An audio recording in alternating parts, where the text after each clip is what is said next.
Hello students, Hindi व्याकरण का उपसर्ग चल रहा है अपना। अभी उपसर्ग है, इसका प्रयोग प्राय सामने या विशेषता दिखाने के लिए होता है, यानी कि अभी उपसर्ग का प्रयोग सामने या विशेषता दिखाने के लिए होता है। जैसे अभिमान, अभी प्लस मान, अभ्यास, अभी इसमें उपसर्ग हो गया और आस वर्ण हो गया। अभिष्ट, इसका संधि छेद हम कर देते हैं अभी प्लस इष्ट, यानी कि अभी क्या हो गया, उपसर्ग हो गया और इष्ट वर्ण हो गया। वैसे ही अ उपसर्ग आता है एक औ, इसका प्रयोग बुरा, हीन या उप के लिए होता है। जैसे अवसान, अव प्लस सान, अवगुण, अव प्लस गुण, अवशेष, अव प्लस शेष। अवशेष में अव क्या हो गया, उपसर्ग, शेष वर्ण हो गया। आ उपसर्ग आता है, इसका प्रयोग तक, समेत, पर्यंत आदि अर्थों के लिए होता है। देखो, इसका प्रयोग तक, समेत, पर्यंत आदि अर्थों के लिए होता है। जैसे आवरण, आ प्लस वर्ण, आगमन, आगमन में आ क्या हो गया, उपसर्ग हो गया प्लस गमन। ऐसे ही आचरण, आ प्लस चरण। अब हम देखते हैं उत उपसर्ग। उत क्या है, उपसर्ग, उत या उच्च। इसका प्रयोग ऊंचा, इसका प्रयोग ऊंचा, श्रेष्ठ या ऊपर के लिए अर्थ में होता है। ऊंचा, श्रेष्ठ या ऊपर के अर्थ में होता है। जैसे उत्कर्ष, उत्कर्ष में क्या है, उत उपसर्ग प्लस कर्ष। उत्तम, उत प्लस तम। उच्छ्वास, उत प्लस श्वास। उद्योग, उद्योग में क्या है, उत प्लस योग। उत क्या हो गया, उपसर्ग और योग।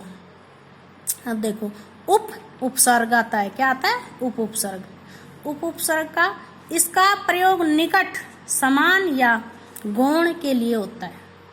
उप उपसर्ग है अपना, तो इसका प्रयोग निकट, समान या गौण के लिए होता है।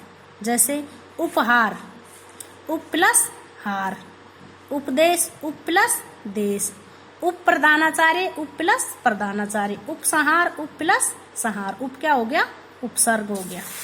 वैसे ही आगे हम देखते हैं दुस, क्या है, दुस, दुस उपसर्ग है। तो इसका प्रयोग कठिन, बुरा आदि अर्थों के लिए होता है।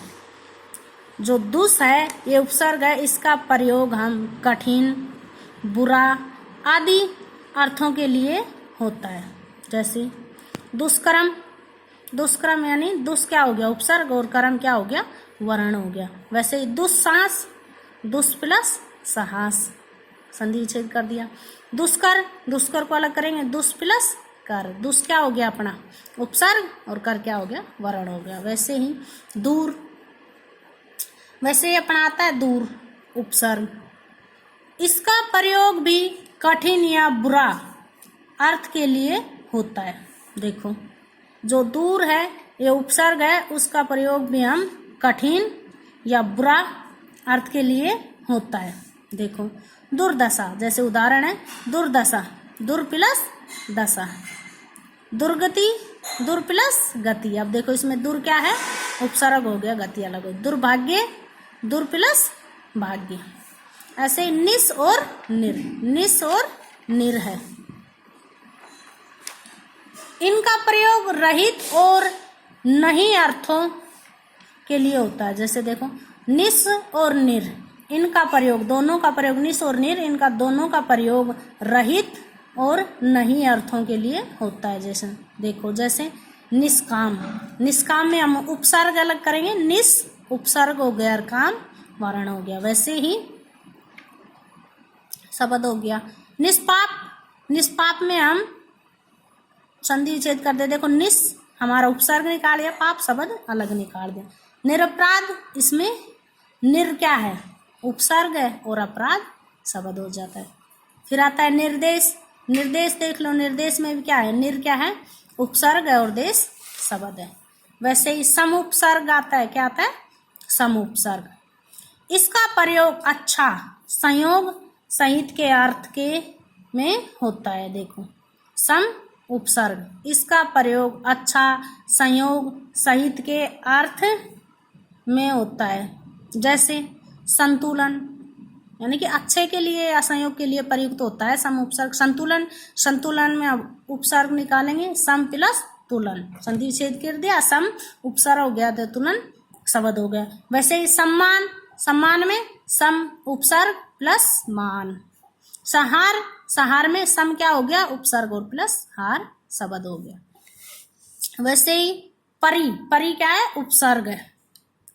इसका प्रयोग चारों ओर, जो परी उपसर्ग है इसका प्रयोग चारों ओर पूर्णतः बुराई, कर्म आदि के अर्थ के लिए होता है।